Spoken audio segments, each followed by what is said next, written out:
but whatever, let's go along with that one as well.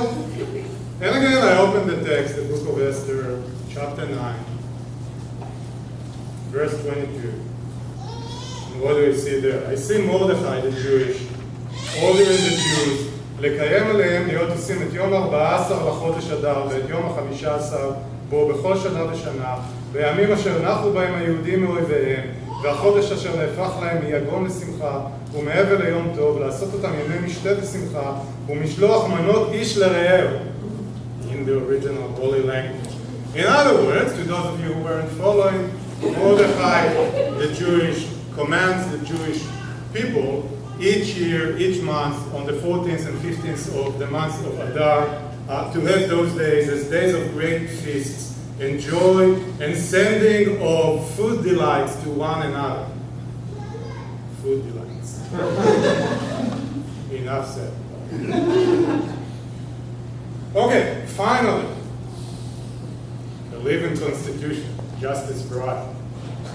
Well, what is that about? It is about the underlying policy, right? Are we achieving good results here at the end of the day? And here, of course, there is only too much that I can say about this particular issue. Let me take just two arguably beneficial policies. How about gender equality? So somebody here is against gender equality. That's the time to stand up. Again, I believe that something was said about the only connection of Hamentashen is some misogynist song or something. Well, Hamentashen means Purim. Purim means the book of Esther, of course. Can you point me to any other book of the Bible which is actually named after a woman protagonist?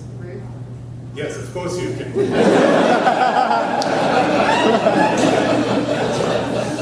But of course, every rule has an exception. And the fact that every rule has an exception validates the rule.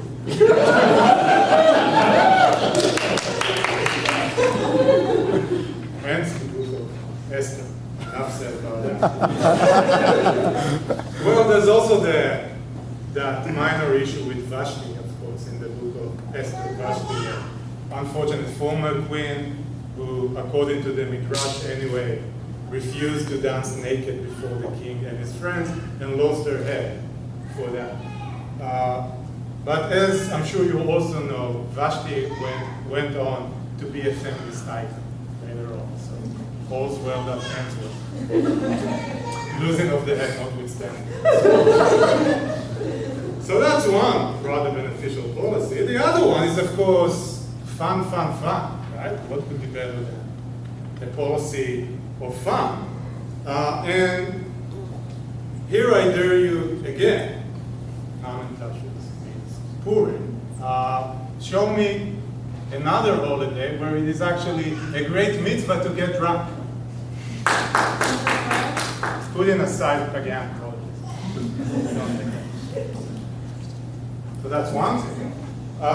The other thing, as I think was mentioned before, and Hamentashen in Hebrew, the language that really counts here, of course, means Oznei Haman, right? The ears of Haman, right? So I dare you again, tell me something which is more fun, to actually eat sweet cookies which are shaped like body parts of an arch villain, a nemesis of the Jewish people.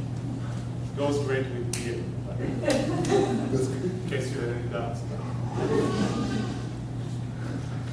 Okay, I think I'm almost done, although I could go on and on for hours. Originally, I also believe that it was part of my task to make the specific case for poppy-stick Hamentashen, which are clearly at the top of the hierarchy up there. But basically, all I have to say about that is res ipsa loquitur, which is a fancy way for us to say the thing speaks for itself. Thank you very much.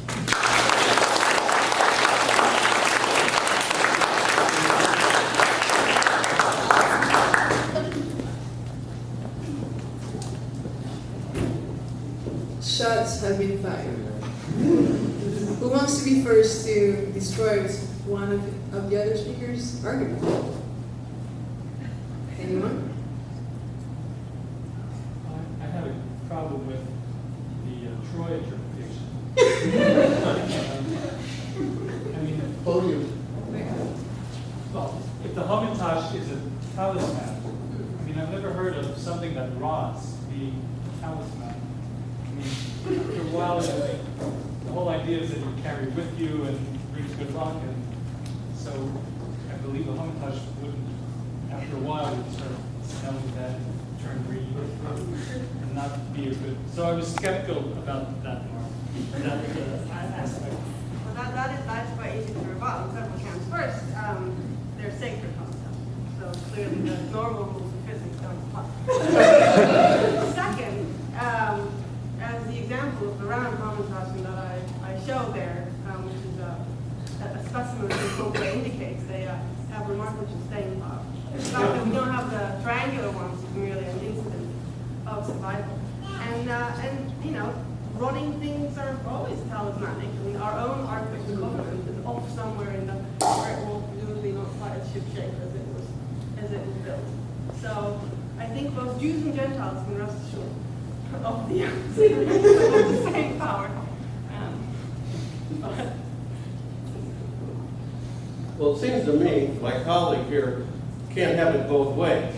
You can't be quoting the Old Testament, the original Testament, the book of Esther, and then complain about ancestor worship. You either are for it or against it. And if you're against it, then I think you need to find something else to argue about, not what it says about Haimon and Esther.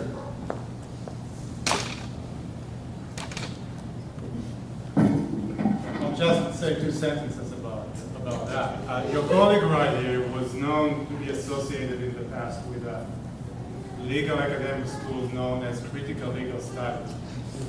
That's the embodiment of postmodernism in law. No, sir.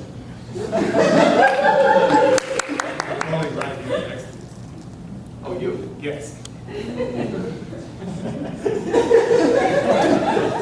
May I make a point now? Yeah. Okay, so again, I believe it was mentioned, again, bordering on the slanderous, that Hamentashen is having any connection to anything. It's about embracing evil in some way, and nothing, of course, could be more further from the truth, right? Because Hamentashens are obviously about rejecting evil. We've just said what we actually have here is the body part of the ultimate villain, the arch enemy of the Jewish people, Haman, and what we do symbolically and physically is destroy and reject evil. Here I go.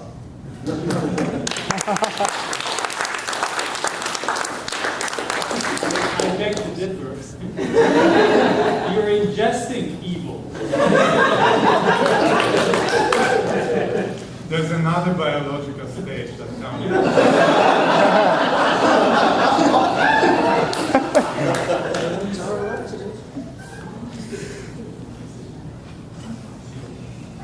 Do we have any other rebuttals? I have some questions for you guys.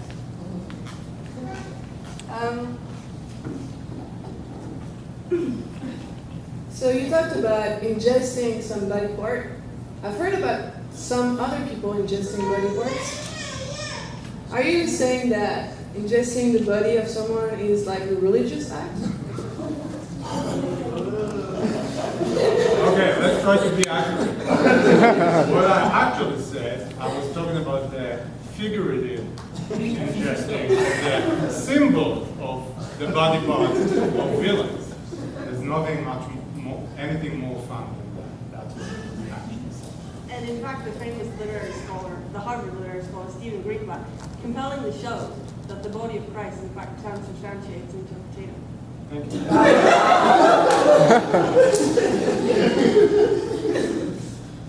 Okay, I'm gonna use my computer science knowledge. We can say a lot of time that just common sense is just the voice of the people. If I Google Latke, I have 5 million answers.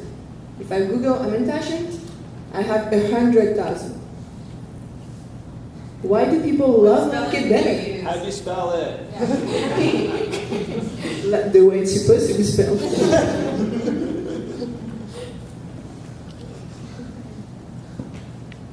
As I said, latkes are the proletarian food. And Hamentashen are the elite, the elitist, capitalist evil bosses of the world.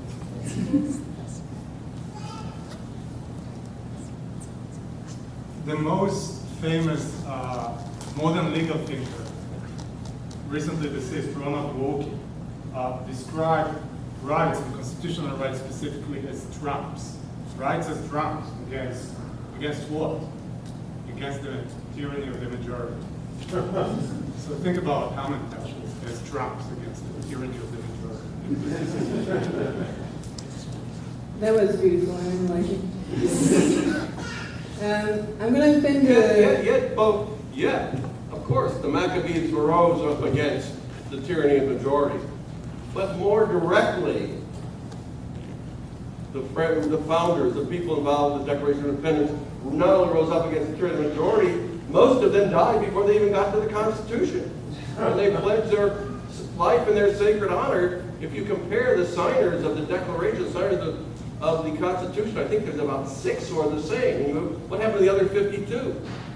Most were dead, and a lot of them were totally broke because of the war. So if you want to represent people rising up, then clearly it was the Maccabees, which are analogous to what happened to our framers. And what did the framers or pre-framers die for? They died for the Bill of Rights that would ensure to everybody the right to pursue happiness and the eating of Hamentashen.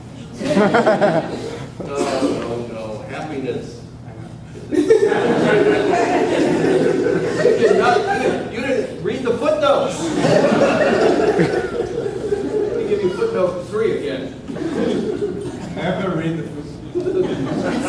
These footnotes were checked by 3 law reviews and shepherdized. Even worse. I'm going to open the floor for questions or something like that. Questions, you guys? We got one here. Yep. Right here. So I noticed there are no representatives from the philosophers in our panel. And this is a grave mistake. Because philosophically, the Hamantash is superior to the Latke. Also, Because that which is most superior is that which most approaches the image of the divine essence. That which is most like God, or the imitation of God. And while it would seem that that which is one, that which is unified, like the undifferentiated stodge of the Latke, would be most like God. But have you ever seen a latke without applesauce or sour cream on it? It craves composition. It must be added to, and that which is perfect admits no additions. Like the Hamantash, which must be eaten by itself, or with beer. Well said, well said. But furthermore, I've moved away from my philosopher days. Unfortunately, I've fallen into law school. But I've also taken my sideline in local history and local lore. And what do we have here in Texas? But the Kolachi, clearly a descendant through the Romans of the Hamantash. It is our own descendant. It has made its way across the oceans and is now here the Texas state food. Or at least one of them. So I think both on philosophical grounds and local tradition, the Hamantash is superior. Do you like lunches? Well, yes. They are like Hamantash. Relevance? First of all, I resent that you did not think there's any philosophers in my presentation. The most widely known philosopher in America, go onto that campus and ask people, and you give them a philosophical statement, they'll say Homer Simpson said that. The second, the relationship of the Hamantashen to anything that happened in biblical times is like the relationship of me to the first cell. We all know that it wasn't until post-biblical times that there was even a Hamantashen or a Latke.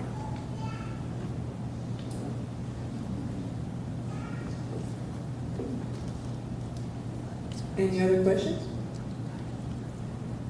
Yes. I would argue that the latke is truly cross-cultural, like the Jewish people. The latke, the fritter, so many culinary parallels. You can go from India to Lapland and eat something very much like a latke in the same way that you can find Jews all over the world. So I feel it's much more an expression of our identity and our peripatetic lifestyle, that we're everywhere and bringing traditions and gleaning local traditions. So I have to say, latke is a good example. Those Hamentashen team Well, we're members? the Hamentashen protected within it, the true Jewish soul that every one of us brings to our journey. And also, it's much more portable and tastes better cold. So. I beg to differ about cold latkes. I'm not in the minority.